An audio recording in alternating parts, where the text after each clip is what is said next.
The Spotlight brought to you by Beacon Plumbing. Good evening and welcome to The Spotlight. I'm David Rose, and we begin with a child's day at the park, which ended in an unthinkable tragedy. Police in Kent say a 19-year-old driver, who they believe was drunk, struck and killed the 12-year-old boy as he was riding his scooter home. It happened around 7 o'clock earlier this week on 132nd Avenue Southeast, about a half mile away from Sunrise Elementary School. That's the school where the victim had just graduated. The Spotlight's A.J. Janabel spoke with the boy's mom, who said that her son always followed the rules, always made sure to use the crosswalks, and this accident should have never happened. This is 12-year-old Gabriel Corey. Just a few weeks ago, he graduated from Sunrise Elementary School. Gabriel's mom, Shelly, tells me her son was creative, working to make his own clothing line with his friend. He played sports and he was always safe.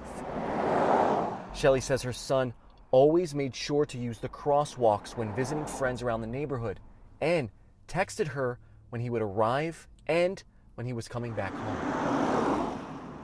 Tuesday night, Shelly says she heard the sound of a crash just feet from her home. Kent police say around 7 Tuesday night, a 19-year-old man police believe was drinking crashed into a 12-year-old boy riding his scooter home. That boy was Shelly's youngest son, Gabriel. She tells me she and her family want to speak but need more time. However, she wanted me to emphasize how much she appreciates first responders' efforts and the community's support. On Wednesday, officials with the King County Prosecuting Attorney's Office told me the 19-year-old suspect refused to appear in court. Police tell me the teen is facing vehicular homicide charges. I don't walk it. About 6 months ago, a teenage girl died just a few feet from where Gabriel was killed. According to reports, the girl was trying to cross the street when she was hit by 2 cars. Neighbors like Ernest Downs tell me this road needs to change. This is just really, really dangerous, and we are concerned about kids walking. That was A.J. Janabel reporting. A GoFundMe has been set up if you'd like to help Gabriel's family. You can find the link on our website, fox13seattle.com. Also check there for the latest on the case against the driver. Meantime, we've asked the city of Kent if they have any plans for road improvements along that stretch of 132nd where the accident happened. They did not say yes or no, but they did say they use cases like this in their road improvement process. Now to Bellevue, where we have some shocking video and details about a shooting there. The footage comes from a man recording what he thought might be his last few moments alive. It also helped police catch the shooter responsible. Detectives say Romeo Plummer was caught on video shooting from a car window on May 27th after an argument at a gas station. After more than a month of intense investigation, officers arrested Plummer at his home. The Spotlight's Alejandra Guzman takes us through the footage showing how detectives connected both the shooter and the driver to this crime. This is where the victim begins recording what he believed would be his final moments around 11:27 the night of May 27th. Come here. Come on. The 31-year-old telling detectives he had been singing and drinking with another man by a metro bus stop near the front of the AM/PM gas station on 8th Street in Bellevue. You could throw away gang signs. Me vale. The argument starts getting heated when the passenger in the backseat displays a gang sign, and as they start pulling out from between the 2 gas pumps, the same man flashes a gun at the victim. Yo, I ain't put myself. As a car begins to drive off, 4 shots are heard. Fortunately, no one was hurt. Officers responded, and the victim immediately shares this video where they almost get a clear shot of the license plate, its make, and model. A 2012 Nissan Altima. Detectives tracking down the driver, 21-year-old Erika Solis Ibarra. They compared her driver's license to the video, who appears to be the same person. Court documents say she denied knowing the man who fired the shots, telling detectives he and another man approached her and her sister, offering them $20 for a ride. Detectives impounded her car for fingerprints. About a week later, investigators reviewed surveillance videos from that night, getting a closer look at the shooter. Documents say officers spotted Solis Ibarra and the alleged shooter walking into a grocery store off Rainier Avenue South in Seattle 2 weeks after the shooting, they grabbed his car details. The former owner led them to 24-year-old Romeo Plummer, who purchased the car off Facebook. Officers did a deep dive of his account and compared these photos of him to the video of the shooting. Detectives also picked up on Plummer's hand gestures, a common gang sign for the 44 Hoovers, a criminal street gang. Investigators say they also searched his Instagram account, where they found this video of someone firing a Smith & Wesson silver and black semi-auto pistol resembling the one Plummer pointed at the victim and fired. Last Thursday morning, Bellevue Police Special Operations and Seattle SWAT served a warrant at Plummer's home, where they say he walked out minutes later. Inside, officers found 4 ghost guns, a 3D printer, and the clothes he was wearing the night of the drive-by.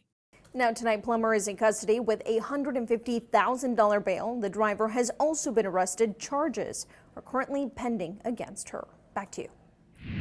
The ghost guns and printer found in the Bellevue case are just the latest indication of how widespread these untraceable firearms are and the tools to make them have become. Last year, the Department of Justice seized more than 25,000 ghost guns domestically, and we're on track to meet or exceed that number now, with more than 10,000 ghost guns taken so far in 2023. The ATF has linked ghost guns to 692 homicides and non-fatal shootings through 2021, including mass killings and school shootings. The nationwide manhunt is over for a Michigan woman accused of shooting and killing a traveling certified nursing assistant in Everett. Christopher Wilson was found dead inside his apartment on Baker Avenue on June 10th. Tuesday, we learned that his girlfriend, Shante Grimes Hamilton, was arrested in Ohio.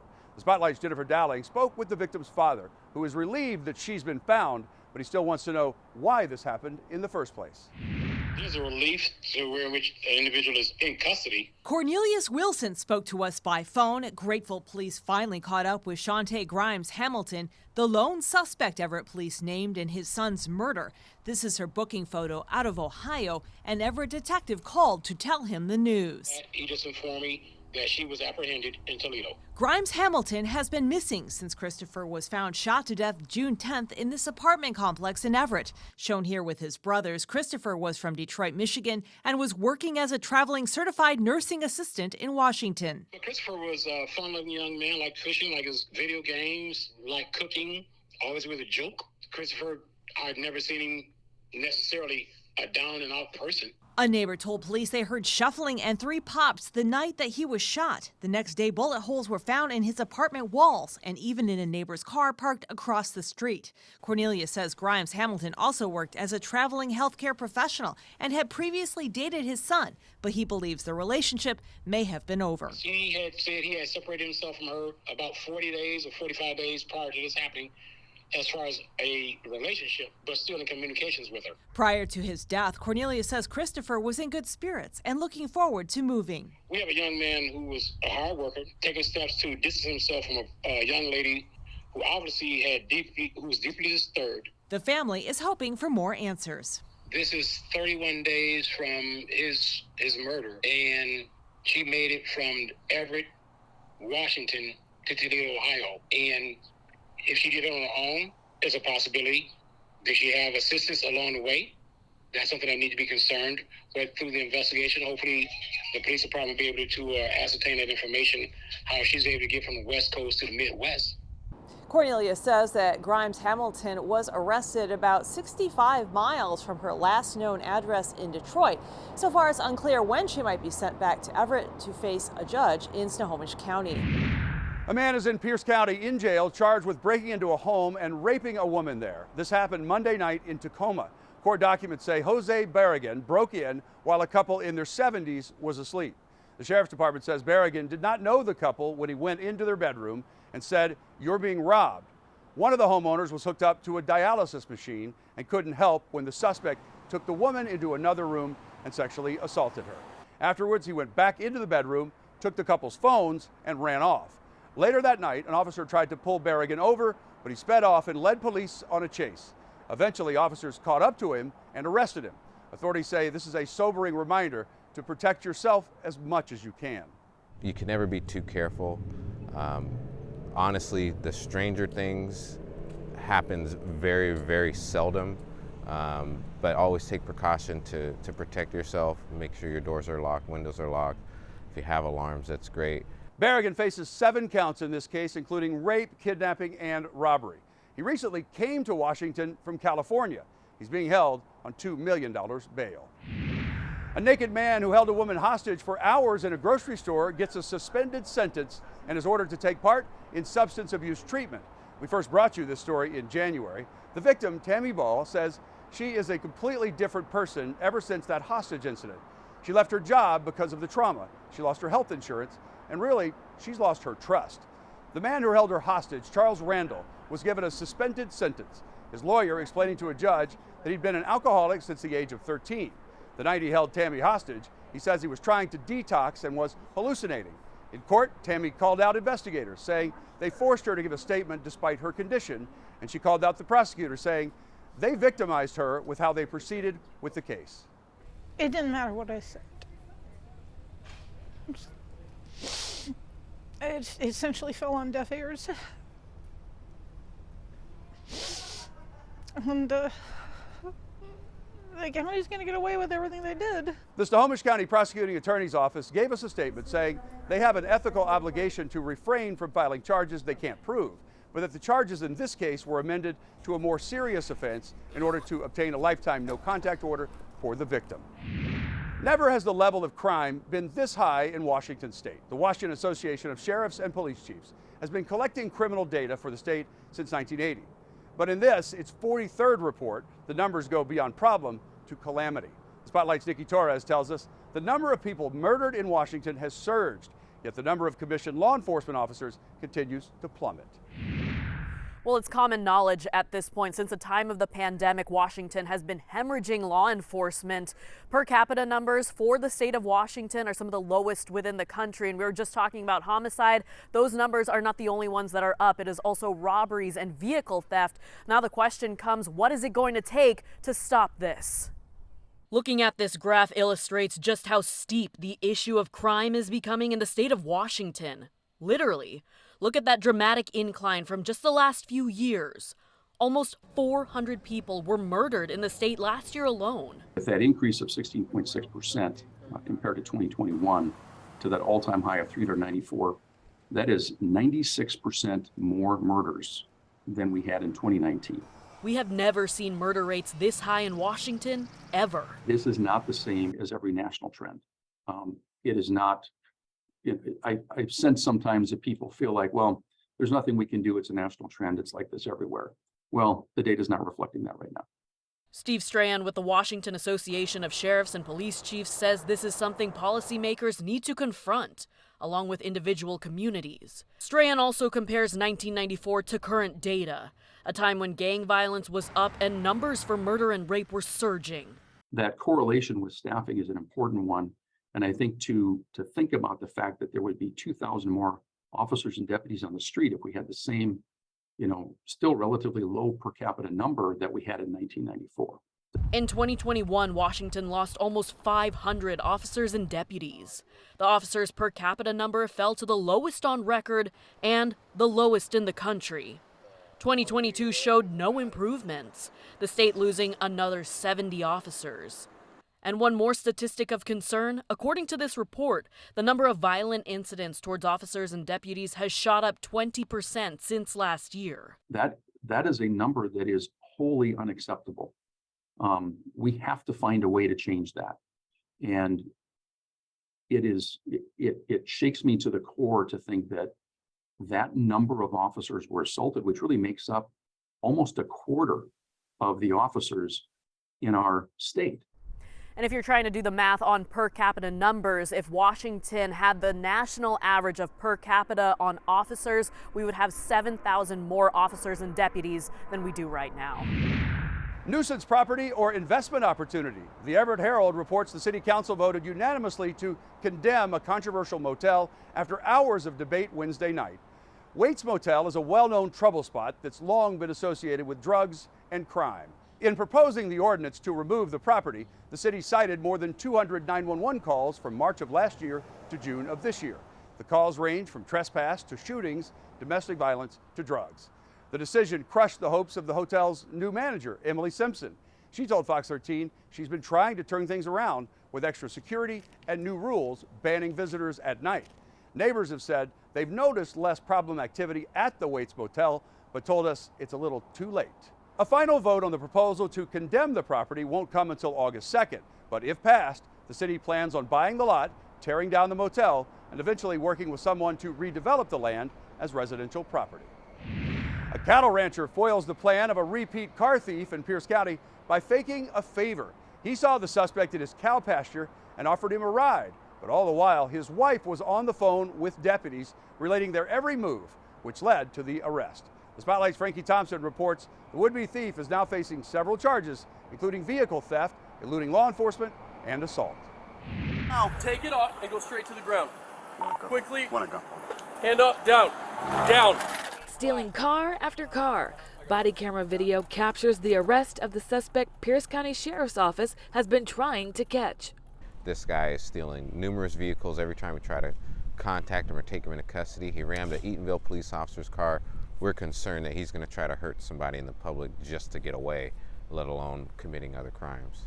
Caught before he could strike again, the suspect now faces several charges, accused of stealing cars across the county and escaping deputies. Again, this is the state of Washington versus Michael Allen LaValle. Prosecutors say Michael LaValle has a long history of car thefts in the county, including a Jeep, a pickup truck, and an ATV all in one day near Eatonville, according to court documents. These allegations, the criminal history, the fact that there are so many charges here pose a substantial danger to community safety.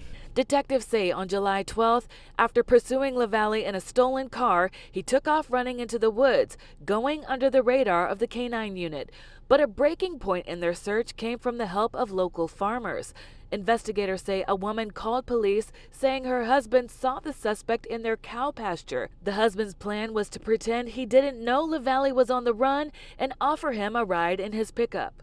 Gave him a ride off the property, but at the same time had another person call 911 to let him know this is probably the person they were looking for that they had in their vehicle and go ahead and pull me over.